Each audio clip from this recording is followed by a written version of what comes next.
Hello and welcome to the program. I am Luke Hunt and we are in the Foreign Correspondents Club in Hong Kong, and with me is Anne-Marie Evans, who's one of the great doyens of Hong Kong radio. She works for Radio Television Hong Kong, more commonly known as RTHK. Anne-Marie, welcome to the program. Hello, Luke. You've been here many years and done many a job, and you're also here at probably one of the most extraordinary times in Hong Kong, given the way the protest movement has evolved over the years.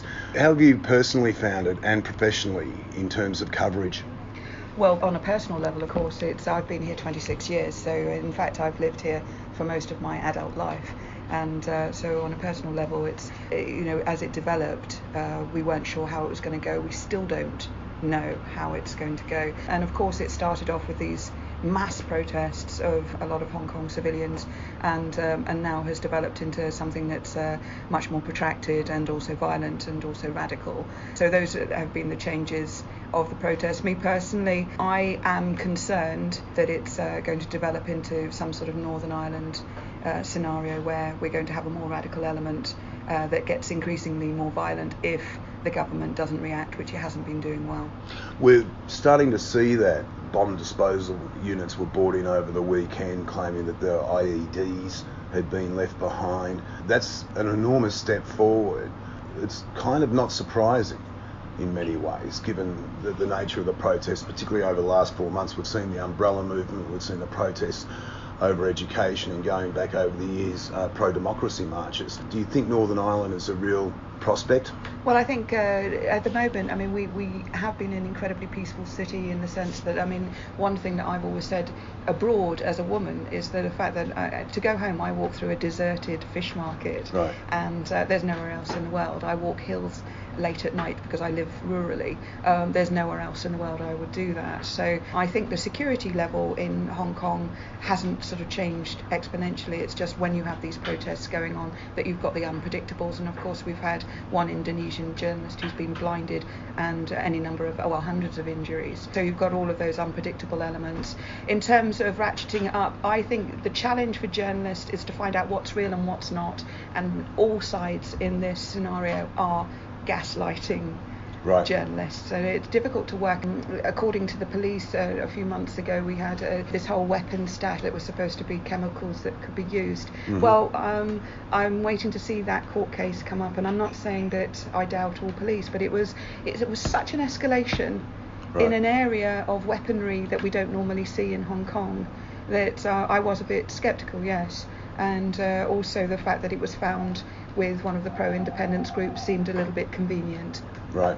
And of course, historically, the Hong Kong police, going back to the great clean-up in the 1970s, has enjoyed a fantastic reputation for being clean, honest, citizenry-minded, and much of that has disappeared with these protests over their handling of it. And there are arguments that the police have been infiltrated is the wrong word, but there are arguments that Beijing has trained up its own corps, and these are the police officers that are being brought out. There's certainly a very strong pro-Beijing faction among the demonstrators who simply weren't here before. How much of an impact is Beijing having, perhaps indirectly, in terms of the confrontations that are happening?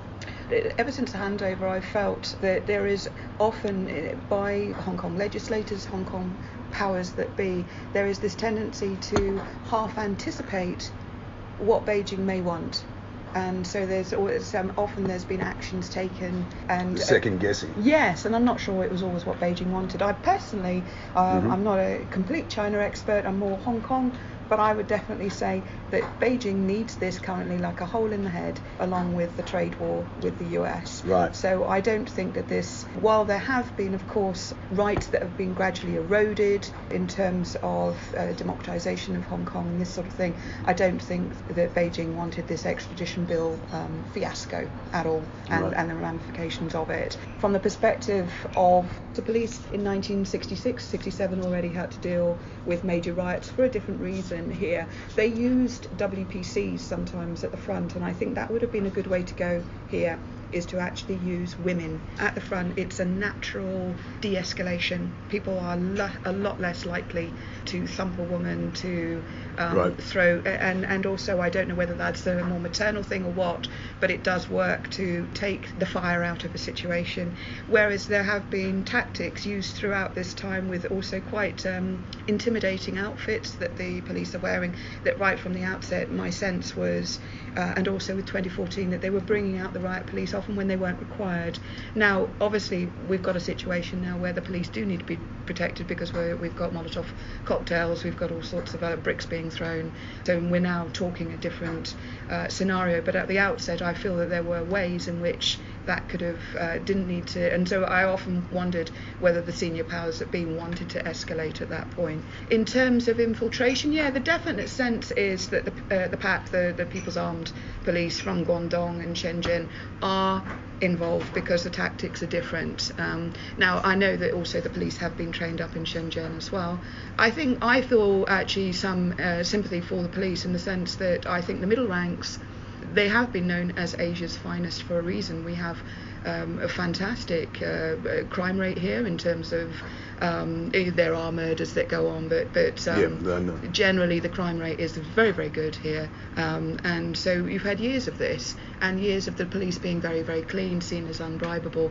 This past few months, plus also 2014, has ruined that reputation, and I think there's a lot of police who are very angry with Carrie Lam for that reason. They didn't join the police to do this, and also feel that they're being sold down the river for what is a political problem.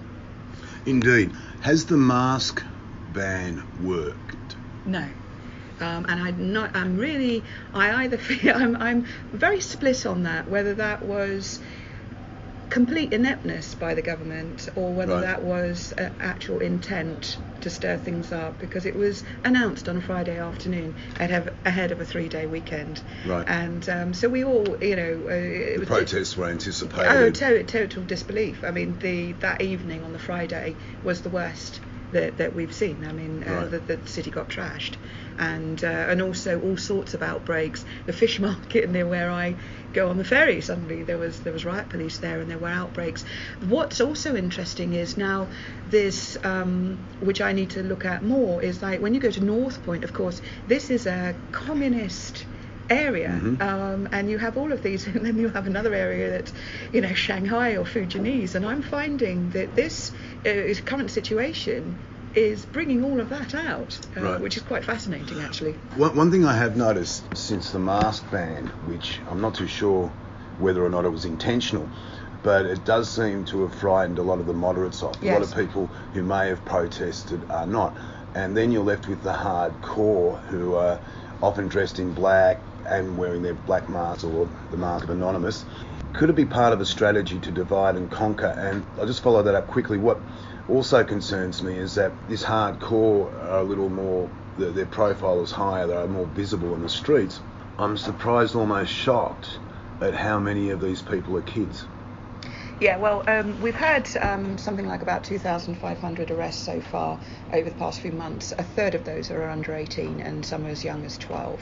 So there's a whole issue about in schools now, our children being radicalised. At the same time, I am concerned, what sort of influences. And also I remember my upbringing at school, I didn't have to worry about these sorts of things. At the same time, when you have Greta Thunberg, doing things for the environment and global warming, then I think it's great that kids get influenced. So I'm a bit of a slightly hypocritical on that. And kids in Hong Kong have a right to be dismayed, given the trail of broken promises from Beijing since 1997 and the lack of respect for the basic law. And also the pressure to do national education as well. There's been also the national anthem law that they've tried to implement. There's a lot of pressures coming in, and also right from the start, am I supposed to be moving towards China and learn Mandarin? There is a very much a conflict. I think what's shown over the past few months about is what really Hong Kong is. in terms of that it is separate. And I don't Cantonese. Mean, yes, and I don't mean it's... And westernised. Yes, and it's its very own result of the eclectic history that it's had, and partly the British colonial history is what has created Hong Kong, and it's also to be celebrated, not to be killed off. And if you're a parent in Hong Kong, it might be politically incorrect to say this, but the standards are much higher, whether you're talking about education, health, policing. People in Hong Kong can expect one of the longest lifespans on the planet. And where you cross the border and it's not the same and the standards are much lower, and you're not allowed to say that. But these are some of the home truths, and I think people here, they don't want to sacrifice those standards, and it's not all about money. I think what is key with the Hong Kong situation over the past few months is it's very nuanced, it's very detailed, and there's lots of things going on. So, in the recent policy address, Carrie Lam went out for housing. Now, housing is one of the problems. That's not why people are marching, but it is a big problem. The fact that you've got young couples who really can't leave home, who can't get on the property ladder, it's absolutely impossible. They can't put the deposit together even. So you've got those kinds of issues with property being sky high. I think the situation with the mainland, of course, the border is so fluid. You've got people with relatives, you've got people living in old age homes over on the mainland. So, there's a lot that goes on where there is no border at all, particularly within Cantonese-speaking areas.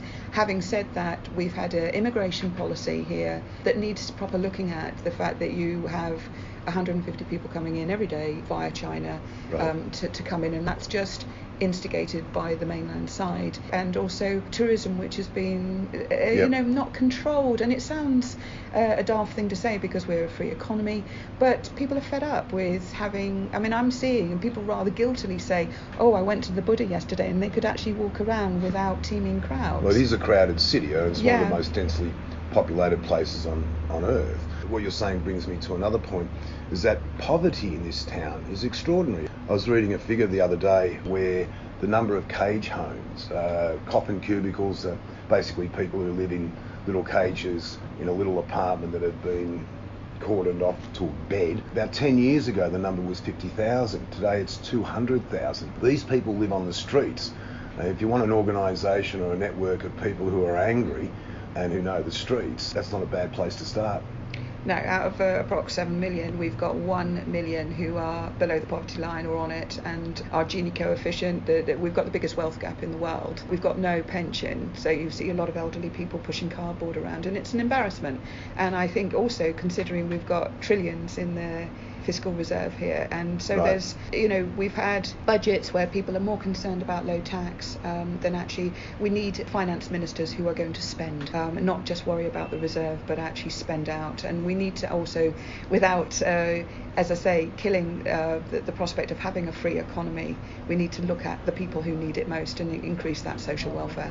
And to bring the conversation back around, on the streets, this is all having an impact, and on the streets now we're seeing the harder core going back to the ban on the wearing of masks in public, and now they've banned protests altogether, which seems totally impossible to apply. How do you enforce that?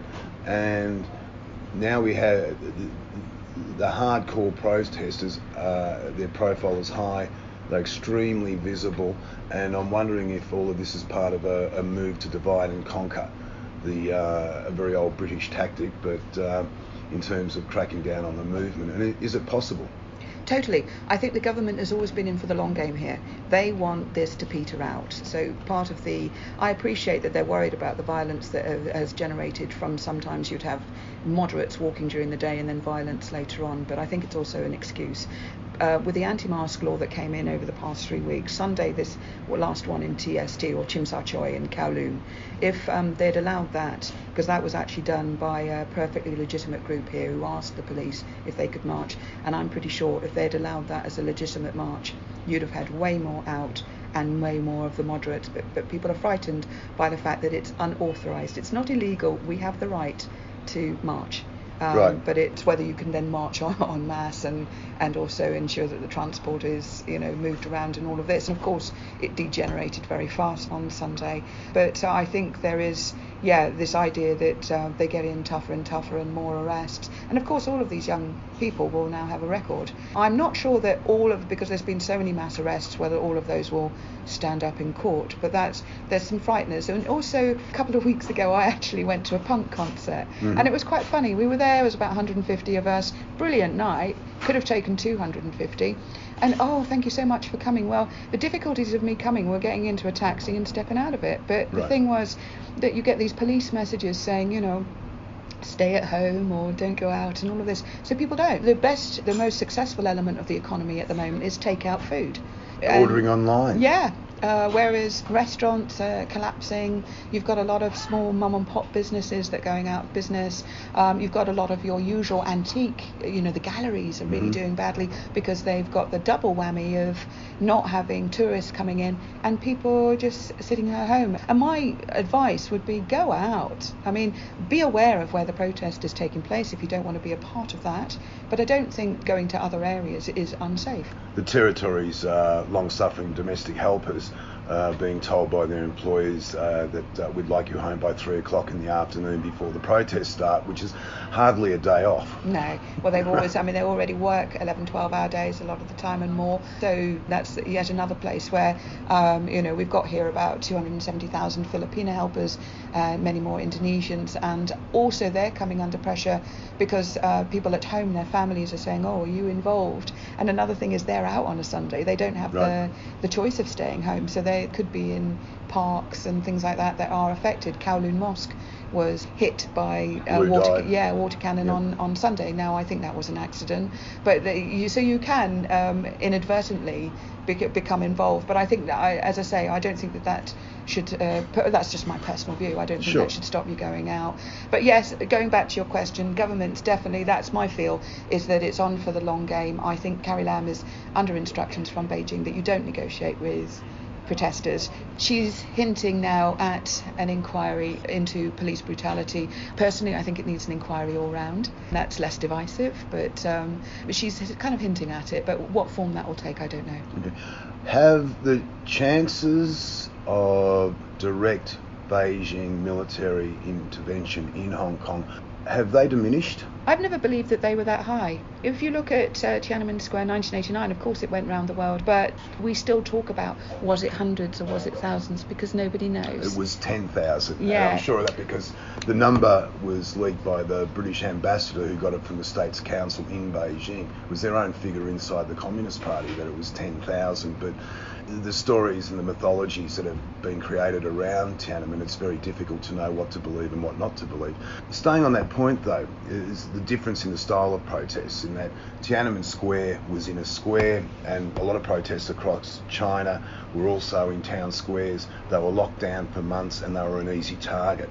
Hong Kong is a lot different. Flash mobs, the narrow authorities. Streets. Exactly, and people don't really know when it's going to happen or how.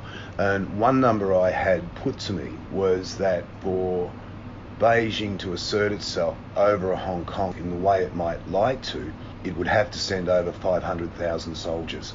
And even Beijing can't afford that, not with its current force projection, the way it likes to deploy its troops. So, in another sense, Carrie Lam has no choice but to be in it for the long haul. But also, I think for Beijing as an international, Beijing cares about its international reputation. Right. It wants to be that international statesman. This is one of the biggest finance centres in the world. We're already under pressure on that front. I think a lot of international companies are looking at whether they should be in Singapore, even by reputation. It doesn't matter if anything's happening or not, but people are saying, well, what are you doing at Hong Kong? It's almost seen now as a bad business decision. Right. So we've got all of that fallout. And also you've got any number of mainlanders who are investing in property here. I'm not saying that Hong Kong has anywhere near the importance it might have had 20 years ago. I think Beijing can afford in a different way to if it really had to. But I don't know. I don't think we're going to have the scenario of the tanks coming in. And anyway, the tanks are already here. We've got at least 2 military bases. They are. So unlike the Daily Mail saying that it's going to all come in from Shenzhen, which I think the Daily Mail is half hoping it will. Wow. I remember back in 1997, there was an Australian television crew up on the border with Shenzhen, and their report was that the Chinese occupational forces are now arriving in Hong Kong. which of course was nonsense. They had every right to be here, and the troops here have every right to be here.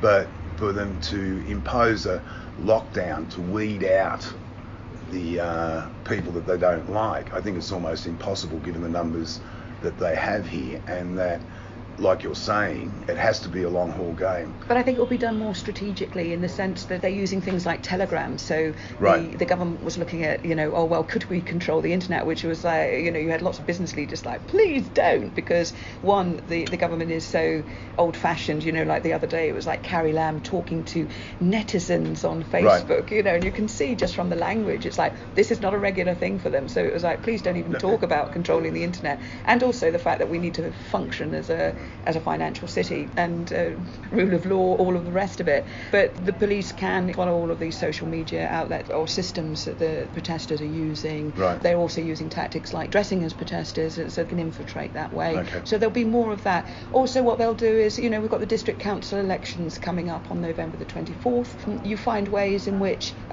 is this person indicating that they're pro-independence? Now, sometimes they're not. They're just saying that they would like to have the promises that were made under the joint declaration in terms of self-rule. Yeah, and also the fact that you can rely on fatigue.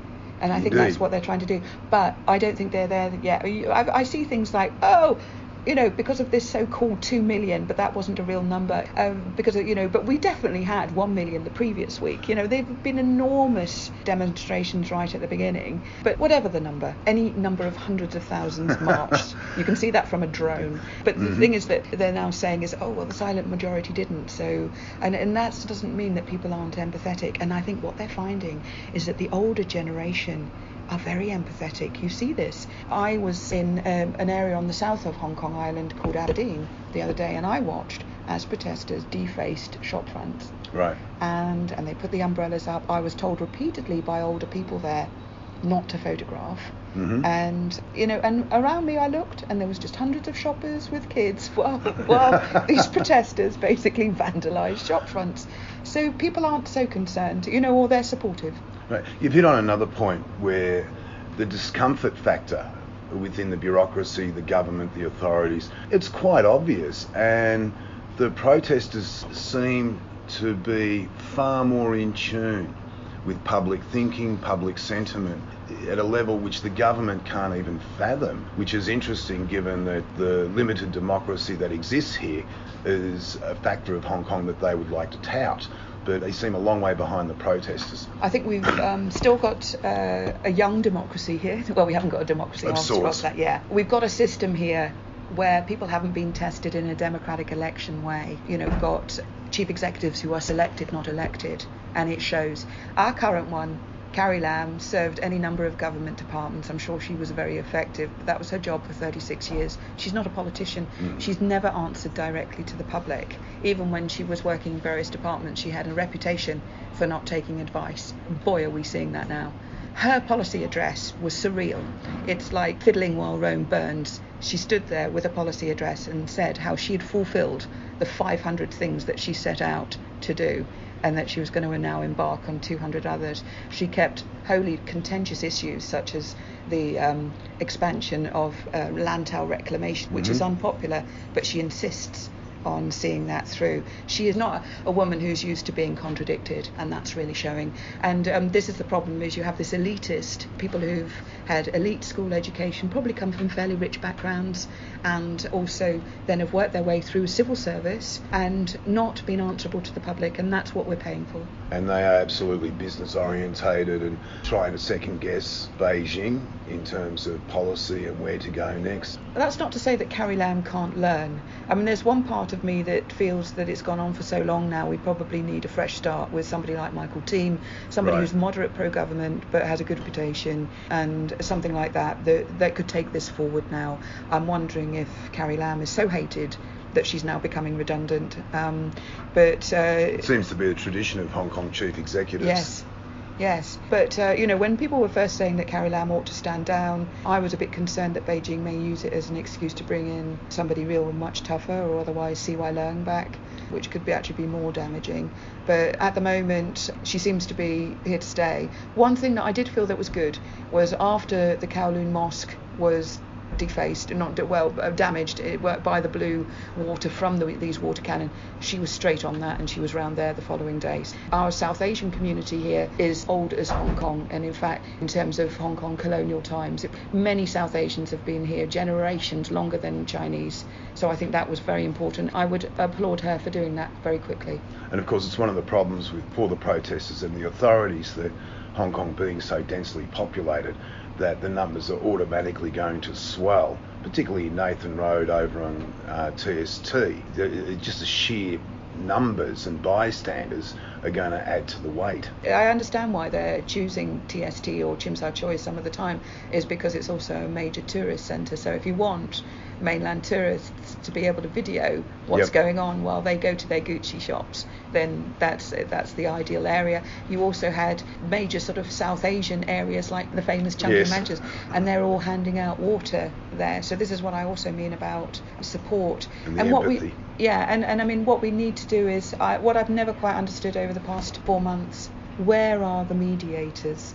We need police mediators, we need government mediators, we need protesters. By being Be Water and being this fluid movement aren't easy for the government because there's no set leaders. One of the biggest issues for the authorities and people in Hong Kong in general is, who do you negotiate with? The movement is, in public at least, it's leaderless. We know there are civil groups who have people in them who speak in sympathy of the protesters, but there's no one there to actually, who do you bargain with? Who do you talk to? How do you resolve this if there's no one there to talk to? And even from the side of the authorities, apart from Carrie Lam, there seems to be no standout voice of reason who people can gravitate towards if they wanted an improved situation. Yeah, I think there's multiple problems with this leaderless movement. First of all, it's particularly with wearing black and wearing masks, it's an excellent opportunity for other people to infiltrate. So there's been, great suspicions about whether you've got people who are pro-Beijing, who are now instigating some of the violence, some of the vandalism. It's very difficult to tell, who knows? Right. So there's that. There was also some key, for me, at the more passive civil disturbance or civil disobedience end of the scale, you had, which was quite courageous, but on the part of civil servants, you had a general strike here. Right. Civil servants don't do that. You've had flash mobs of civil servants, tens of thousands of them, peaceful, 100,000. That's quite frightening for the government. You also had lawyers doing silent marches. Yes. Now this is powerful stuff, but it then gets completely wiped out in terms of the international media, because they then decide to have a go at the MTR on the same day, right. or they decide to disrupt public transport. So the leaderless movement sometimes shoots itself in the foot, because you've got multiple actions on the same day. Well, what are journalists going to go for? They're going to go for the Molotovs. Absolutely. I mean, it's sort of the blood in the street mentality, but the violence will always get the headline over lawyers marching peacefully, I suppose. I think also where it also has been disappointing for me on a personal level is that you've got Benny Tai, Professor Benny Tai, who was behind the 2014 Occupy. Right. Although I think his idea with the three men, the vicar and him, was that they would just do it for 24 hours. Then the students with Joshua Wong and then it became this 3-month thing, which was still immensely powerful. Now, he's saying he understands the violence. You've got a lot of the Penn Democrats here saying they understand the violence. I want the Democrats to say that the violence is wrong. And unfortunately, you've got a chief executive who's shown herself throughout over the past 4 to 5 months. You do something violent, Carrie Lam reacts. You have millions doing a peaceful march, she ignores. So she's actually educated this protest movement that the more can escalate, right, she will react to the violence. And that's very, very sad for Hong Kong. On a final note, given that we're chatting about the leaderless movement, how important is Joshua Wong? He's probably the highest profiled member of the pro-democracy movement. He's certainly become an international figure, and he's still well under 25, 22 or 23. How important a role will he play going forward? Joshua is 22. He's also got an international profile, and he's had a Panorama program, I think, or a documentary Right. certainly made about him. He was in US Congress the Yeah, other week. he's written a book. He was in Germany. I think as a young man, and he's very much, and he walks the talk, there's no doubt about that. He's had several stints in jail. But I also feel that he shouldn't be the only voice, because he's one of many. Edward Leung is another one that he's actually was in prison on rioting charges from 2016. Now, a lot of the young people are gravitating towards him and see him as a bit of a hero. Right. Now, he's much more the pro-independence end of the scale. But yeah, Joshua is, as I say, got the profile. My concern is that he uses vocabulary like China is the emperor, or Xi Jinping is the emperor. Our biggest trade partner is mainland China. We get 70% of our water from mainland China. I think people have to also have the one country up there as much as they are Right. the two systems, and I think Joshua can be a bit inflammatory. We have had some major injuries. I'm very shocked that nobody's died.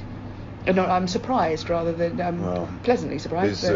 There is the death of the 15-year-old competitive swimmer, and she was a prominent protester, and she apparently drowned, which I find amazing, and her body was found naked.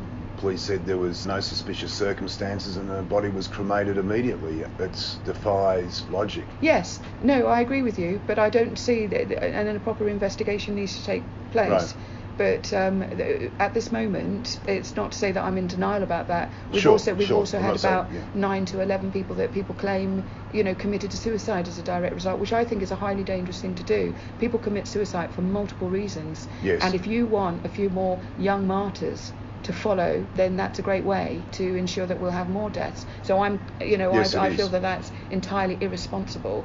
In terms of this 15-year-old, yes, her death needs to be properly investigated, but I'm talking more on the streets that we haven't seen. In the 1967 riots, you had a journalist who was burnt in his car. We haven't seen that, and I think that we haven't seen that by pure chance. I think there Right. will be accidents that happen. It won't be intent necessarily. Although the other day an 18-year-old has been charged with attempted murder because he tried to cut the throat of a police officer with a box cutter. Yeah, so we are getting to that stage. But if you look at Chile, Baghdad's a more extreme example. Beirut over the weekend. Yeah, we've got multiple deaths there. I'm not saying we won't get there, unfortunately, but at the moment we're not there in Hong Kong. People don't loot in Hong Kong, so you'll have shops defaced. People don't loot. Right. There's some. I mean, at the beginning it was quite charming. I mean, people would go and have a demo and then go and brush up afterwards and mop the streets. Yes. Do you mind if we do this, please? Yes. We don't Sorry want to about the upset inconvenience. Yeah. This sort of thing. I mean, it's hardened now. How it goes forward, I think we are. And that's my final question. Yes. How do you think it will go? Depressingly, I think Hong Kong has changed forever. I think the fundamentals. I think Hong Kongers are still the same as they ever were. But I think to come away from there's so much hate generated, the amount of friendships that have come asunder, the amount of parents who've chucked their kids out. You've got a lot of homeless student demonstrators now. That takes an awful lot of repairing. The hate of the police, they are people who ensure that we're safe on the streets. That will need years of rehabilitation. So those are my major concerns. Also, you've got young people who have almost felt that they've got an entitled right to go and vandalise and chuck Molotovs. That testosterone level, to come back off that. Now, I mean, plenty of people did it in 1968. I'm not saying that you don't go off and become an accountant after all, but there is a lot of young people, that gets quite sexy, that love of a bit of drama. And I'm not saying, again, it creates a culture. Yeah, and I'm it's not saying by a long way that that's the only reason that they're doing it, my goodness, but that level of excitement to then try and pull back from that, yeah. We've got some problems going ahead, and unfortunately I don't think that this will, particularly with a weak government, I don't think this will be solved very quickly. I wonder if next month with the district council elections, whether that will help. And on that note, Anne-Marie Evans, thank you very much. Thank you.